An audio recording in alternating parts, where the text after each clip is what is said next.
Sheriff Carmen Marcino, and standing here with me today is Sheriff Steve Whitten of Hendry County. Thanks for being here. It takes a special person to become a law enforcement officer. They must be a warrior, a caregiver, and a role model. They are held to the highest standards because that's what the communities they protect deserve. Kissing your loved ones goodbye and leaving for your shift, not knowing if you're going to walk through that door again, weighs heavy on your mind and your heart.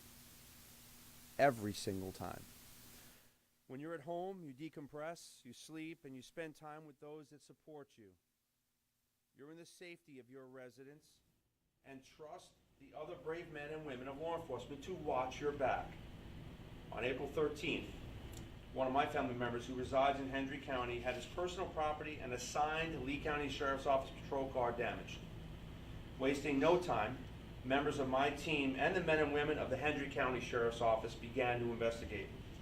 The following day, 11:30 a.m., 32-year-old Derek Evan Weber of LaBelle decided to drive his vehicle through my deputy's garage door and opened fire with a 9mm handgun.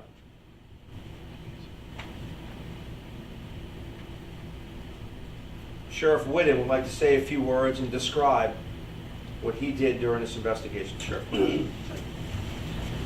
Good evening, everyone. First of all, I'd like to thank Sheriff Marcino and his cooperation with us and ours with him yesterday. You know, we always work very well together, and that's what it takes to be a great law enforcement agency. So yesterday when I arrived on scene, I was very surprised at the magnitude of this incident where this gentleman, and I say gentleman lightly, actually drove his vehicle through the deputy's garage.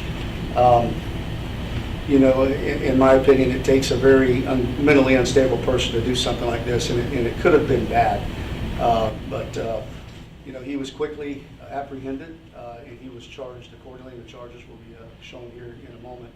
But this was a very serious incident, and it could have been bad, and I commend the deputy and his actions for what he did yesterday and his quick response. And again, I just want to thank Sheriff Marcino for his actions and his cooperation with us yesterday. Thank you. Thank you, Sheriff. Thank you. Thank you and your team for all the hard work and what you did immediately. It's really appreciated. One family, one team.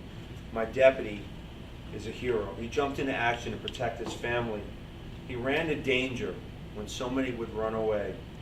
Thank God he and his family were not injured during this vicious attack.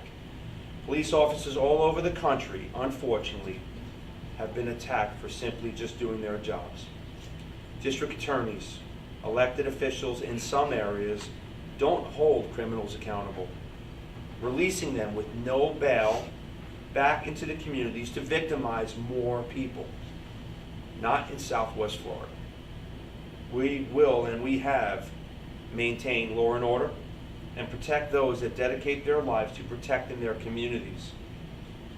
It is more dangerous now to be a law enforcement officer than ever before. Our amazing state attorney, Amira Fox, backs her law enforcement partners. She ensures that criminals are held accountable, and she believes the most important thing to the residents she serves is safety and security. As with any officer-involved shooting, our deputy is on paid administrative leave, and he will also be afforded the resources to make sure he and his family are taken care of. I have personally been in contact with our deputy, and he and his family are doing well. They have my full support. Once crime scene was cleared, members of our teams stayed after and worked on his residence throughout the night to make sure he and his family could be secure and have some peace. I would also like to thank my brother Steve Whitten again for he and his team and the continued support, because it doesn't matter what patch or what color uniform, it's always been one family of law enforcement, and we really, really appreciate you. While some administrations have demonized law enforcement because of their own failed policies, Florida is thriving with those that want to live in a place where they know they're safe. Again, law and order is #1 in Southwest Florida, and we guarantee that. Who would think that you sit inside your house on a Sunday and with just for no reason someone drives a vehicle right through your house? and immediately you get hit by gunfire. Literally, guns are shooting off at each other. This is unbelievable. It saddens me. I never thought we'd see days like this. I'm very thankful that, thank God, none of our family members were hurt during this incident. And as for the suspect, he's lucky. He's lucky. He's going to be charged to the fullest extent of the law. Because again, you can do this in other places. You are not doing this in Southwest Florida, ever, ever.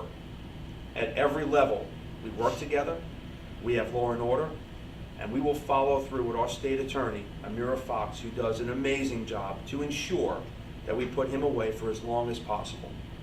We'll take some questions. Does he have any priors? So the suspect did not have any priors before this. What's the correlation between the two? They knew each other, it says premeditated, any details on that? Sheriff Wood, you want to speak on that? Sure.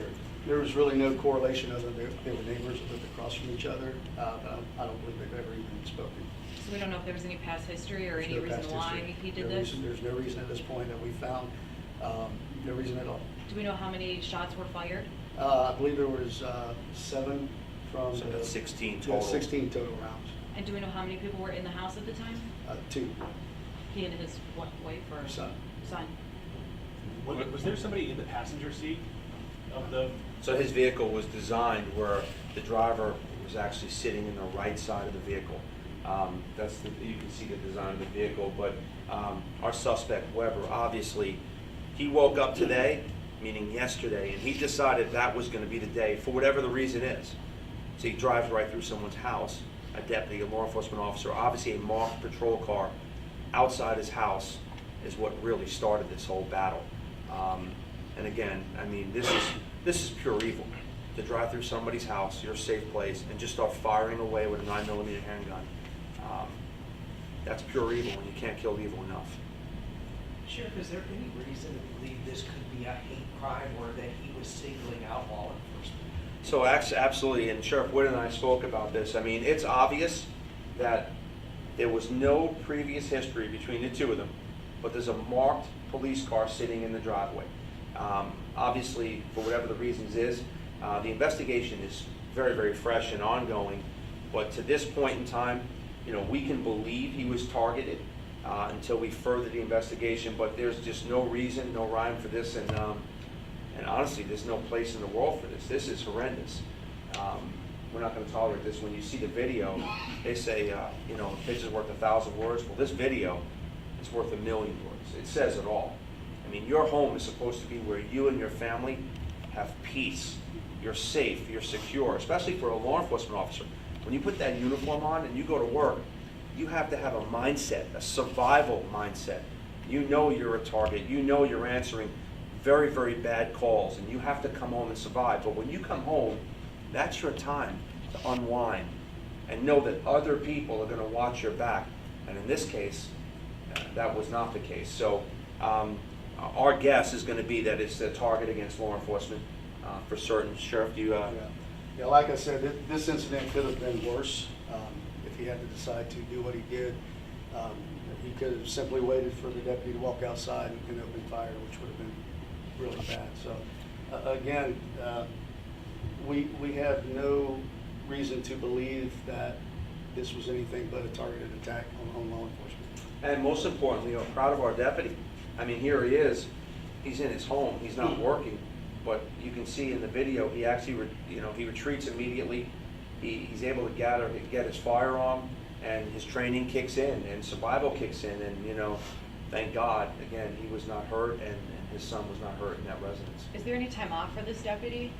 So he goes through paid administrative leave, which is normal protocol for someone that's in an officer-involved shooting. But I will tell you, he did an amazing job. First of all, you have to survive an event. A lot of people can sit back and think about, did he do something wrong, right? Or, hey, was somebody hit? Is there any kind of issues here? When you're in a fight for your life and it's seconds, okay, you're trying to survive an event, and him surviving that event and being able to meet deadly force with deadly force and get out of that situation is a huge win. And obviously no one getting hurt is another huge win. So it's a very, very unfortunate situation. Are you saying that deputy's name or how long he's been with the department? You know, right at this point in time, it's not that we're hiding it, but you can get all the information from us. He's a hero. He saved him and his family's lives while sitting at home on a Sunday. So I'm very proud that he's able to work and stand with us during this event, and thank God again, nobody was hurt. I mean, this is an unfortunate national trend when people don't respect law enforcement. Okay, they don't respect them. They attack them for no reason other than them doing their jobs. When you turn the TV on, literally, okay, you see this all over America. Not in Southwest Florida. We're not playing games. We work hard together. All the sheriffs in the state of Florida, 67 of us that work very, very hard to make certain that the state of Florida has zero tolerance for this behavior. And we train. And when you bring deadly force to one of our situations, our family members are going to come home and we meet deadly force with deadly force every time, and we win. You mentioned he's been placed on administrative leave. How long does that process take, and given the nature of this situation, is the investigation going to differ in any way, compared to other types of incidents? So Tomas, we do a normal protocol, which is administrative leave with pay whenever there's an officer-involved shooting. First and foremost, we want to make sure the investigation is done immediately, thoroughly, factually, and transparently, and we will release the information as soon as it's complete. The second side to that, and most important side, making sure our family member is okay.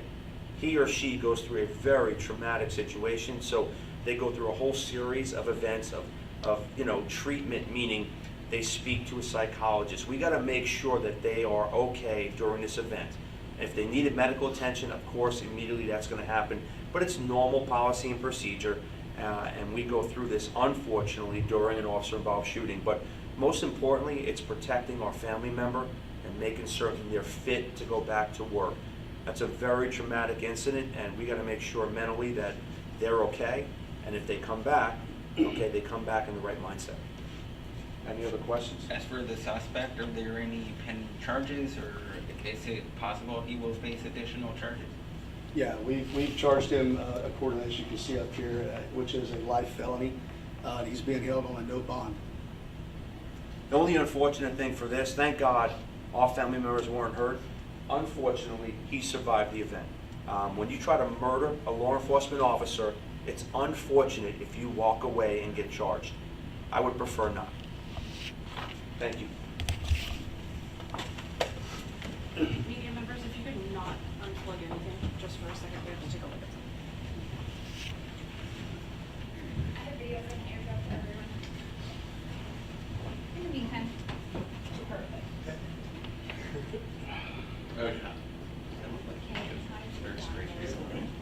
Yeah, it froze up there. We wanted to came and pulled up down here now. Now it's a proper. That's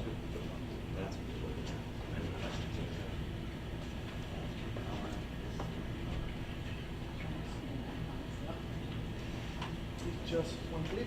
Yes. I have mugshot actually. I can get you guys a mugshot as well. Anyone who's AGC or Tommy? Yeah, thank you. Tommy